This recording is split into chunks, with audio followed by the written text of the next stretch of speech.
Imagine waking up one morning and strangers tells you that your land no longer belongs to you. Your farm is no longer yours, your children can be taken away. If you refuse to work, your hand could be cut off. Sound like a horror movie, right? But this was not fiction. This happened in Africa. This happened in Congo, and the man behind it was a king who never even lived there. Today, we are going to uncover one of the darkest chapters in African history, a story many people were never taught in school. Stay with me until the end because what happened in Congo will leave you asking one question. Before we begin, don't forget to like this video, subscribe to the channel and share these stories so more people can know the true history of Africa. In the late 1800s, Africa was changing. European countries were rushing to take African land.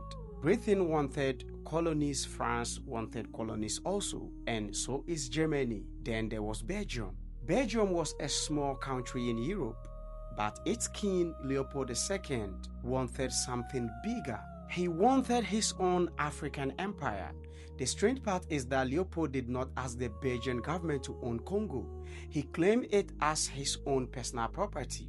Imagine one man owning a land larger than many countries combined. And that land was Congo. He told the world he wanted to help Africans.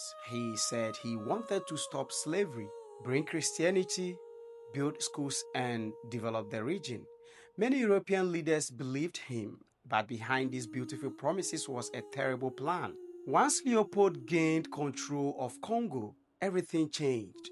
Villages that had lived peacefully for generations suddenly became places of fear. The forests became prisons. The rivers became roads for forced labor.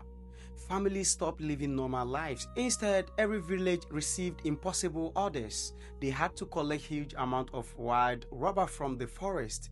At that time, rubber was becoming very valuable. Europe needed rubber for bicycle tires, machines built, telegraph cables, and later for cars. Leopold wanted as much money as possible, so every man was forced to enter the dangerous forest for days or even weeks. They climbed trees, they cut vines. Sticky white rubber covered their skin from morning until night. Sometimes they had almost nothing to eat. Many became sick. Many never returned home. But the suffering did not stop there. If villages failed to collect enough rubber, soldiers arrived. These soldiers were known as the Force Publique. They carried guns. They carried whips made from animal skins and they ruled through fear. People were beaten until they could no longer stand. Some were tied to trees, homes were burned. Food was taken away.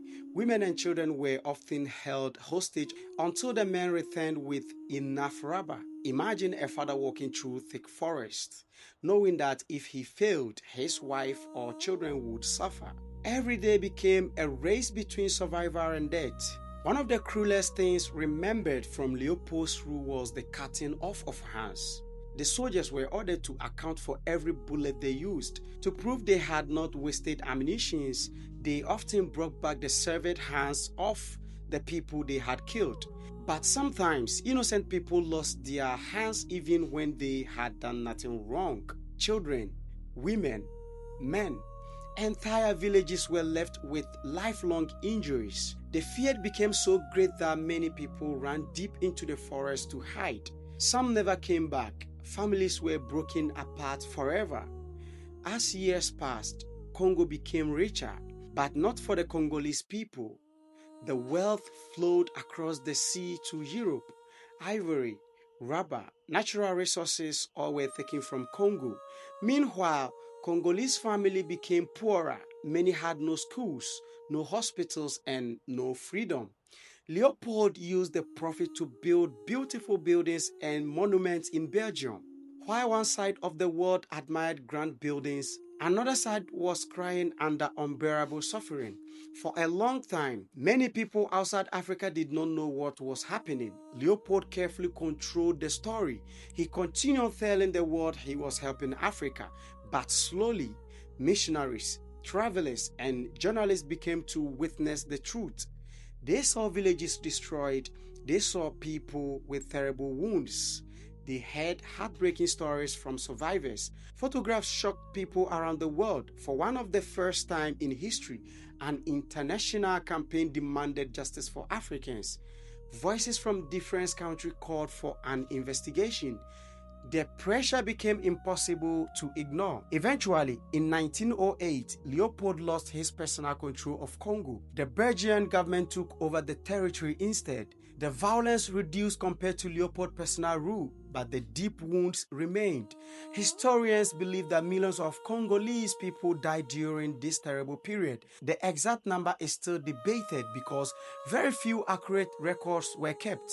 But what everyone agrees on is this: it was one of the greatest human tragedies in African history. Entire community disappeared. Generations grew up with fear instead of hope. The memories of that period remain painful for many Congolese families. So what lessons should we learn from this history? First, we should never believe every promise made by powerful people. Sometimes, beautiful words can hide terrible actions. Second, Africa's history is not only about kings, kingdoms, and victories. It is also about ordinary people who survived unimaginable suffering.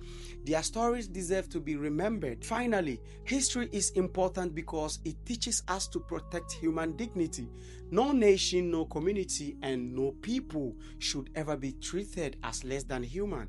As Africans, learning these stories is not about living in anger. It is about understanding where we came from. Thank you for listening.